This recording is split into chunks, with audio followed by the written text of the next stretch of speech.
Everyone, I am James Gerard Castil, and I am here to explain some definitions of the following.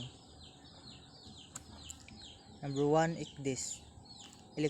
Electronic Chart Display and Information System, or ICDIS, means a navigation information system which, with adequate backup arrangements, can be accepted as complying with the up-to-date nautical chart and nautical publication required by SOLAS Regulation 519 and 527 by displaying selected information from a system database with positional information from navigation sensor to assist the mariner in route planning and route monitoring, and if required,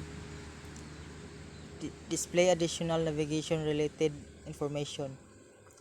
So if this is very important in navigation because it's a modern type of a navigational aids that can help the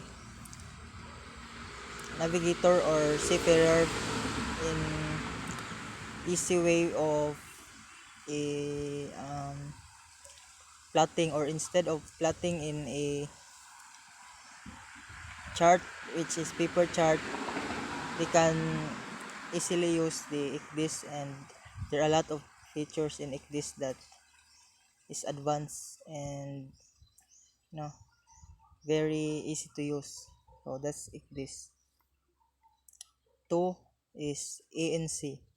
Electronic Navigational Chart, or ANC, means a database standardized as to content structure and format, issue for use with ICDIS by or on the authority of a government, authorized hydrographic office, or other relevant government institution, and confronting to IMO standards.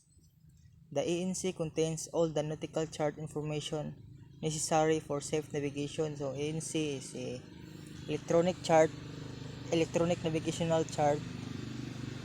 Instead of paper chart, it is used for navigation and easy to use, editable, and unlike the paper chart which is paper or scanned.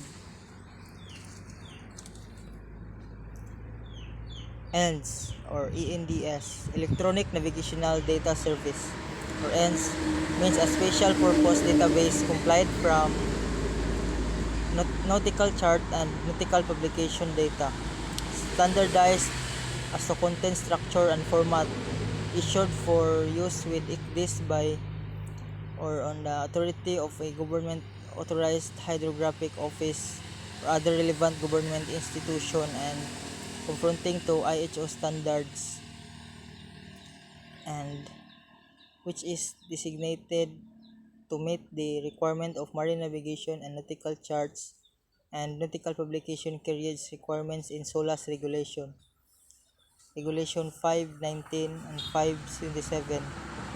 The navigational base layer of ENDS, or ENDS, is the Electronic Navigational Chart, or ANC. System database. System database means a database in the manufacturer's internal ICDIS format, resulting from the lossless transformation of the ENDS contents its update. It is this database that is accessed by for the display generation and other navigational function, and is equivalent to up-to-date ENDS. Standard display. Standard display is the display mode intended to be used as a minimum during route planning and route monitoring. The chart content is listed in Appendix 2. Display base. Display base means the chart content as listed in Appendix 2 and which cannot be removed from the display. It is not intended to be sufficient for safe navigation. That's all, and thank you.